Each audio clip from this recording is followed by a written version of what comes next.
Il y a vraiment beaucoup trop de gens qui commencent à apprendre une langue et qui se disent « Bon, de toute façon, je comprends rien, ça me saoule, de toute façon, c'est pas fait pour moi. » En vérité, c'est n'importe quoi de dire ça parce qu'on comprend beaucoup plus que ce qu'on croit. Il y a toujours des images, du contexte, des bruitages, des trucs qui font que tu comprends beaucoup plus que ce que tu crois. Puis même si tu comprends pas tout, ça fait partie du jeu, tu t'en fous. Même si tu comprends 5-10% et pas 100%, ça fait partie de l'apprentissage. C'est normal, quoi. Faut arrêter de se dire « Putain, je comprends rien, ça me fait mal à la tête. » Ça te fait mal à la tête, mais ça te fait progresser. Alors assume. Puis comme je disais juste avant, si tu prends du plaisir dans ce que tu consommes, que ce soit des vidéos, des jeux vidéo, de la musique, tu seras beaucoup plus concentré sur ce que tu aimes et pas sur la langue et sur le fait que tu comprends pas. La langue, tu l'oublies complètement et c'est ça l'objectif justement. Ce qu'il faut, c'est savoir jongler entre l'apprentissage actif, donc là c'est des efforts conscients que tu vas faire pour apprendre la langue, la grammaire, le vocabulaire, et l'apprentissage passif, c'est-à-dire regarder des vidéos, écouter des musiques, lire des livres. Et justement, le mec qui va être bon en langue, il va savoir jongler intelligemment entre les deux. Il va pas faire que l'apprentissage passif parce que là, d'accord, il va être bon en compréhension orale et en compréhension écrite, mais quand il s'agira de parler ou même d'écrire, il sera complètement nul. Et le mec qui est bon en actif, qui est plutôt actif, qui va parler à beaucoup de gens, qui va être très extraverti, bah lui sera peut-être doué pour parler aux gens à l'écrit, à l'oral, mais quand tu le foutras devant un film, il va être complètement perdu. Donc voilà, il faut savoir jongler intelligemment entre les deux, c'est pas toujours facile. Essaie de t'organiser, de faire un petit emploi du temps, de te dire tel jour je vais faire l'apprentissage actif, tel autre jour je vais faire l'apprentissage passif. Mais voilà, tu l'as compris, il y a trop de gens qui sont en apprentissage passif parce qu'ils ont peur, il y a trop de gens qui n'ont pas peur, qui sont en apprentissage actif, mais du coup, bah quand c'est un peu universitaire, un petit peu intellectuel, ils vont être complètement paumés. Donc les deux sont très importants, faut pas négliger.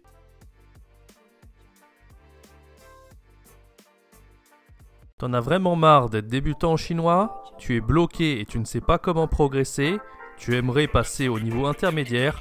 Alors, écoute ce que j'ai à te dire maintenant. Si tu es bloqué au niveau débutant, tu ne sais pas lire les caractères, tu n'arrives pas à converser en chinois et tu n'arrives pas à prononcer les tons et les pinyin en chinois, je te donne accès à une formation aux petits oignons qui va absolument décupler ton niveau. Vraiment, tu vas pas en croire tes yeux tellement tu vas progresser. Alors n'hésite pas à t'inscrire, profites-en, c'est le premier lien dans la description. Il n'y a vraiment pas à discuter, cette formation chinoise, c'est la meilleure que tu pourras trouver sur internet pour progresser en un rien de temps. Il n'y a pas à discuter, c'est le meilleur programme, c'est tout.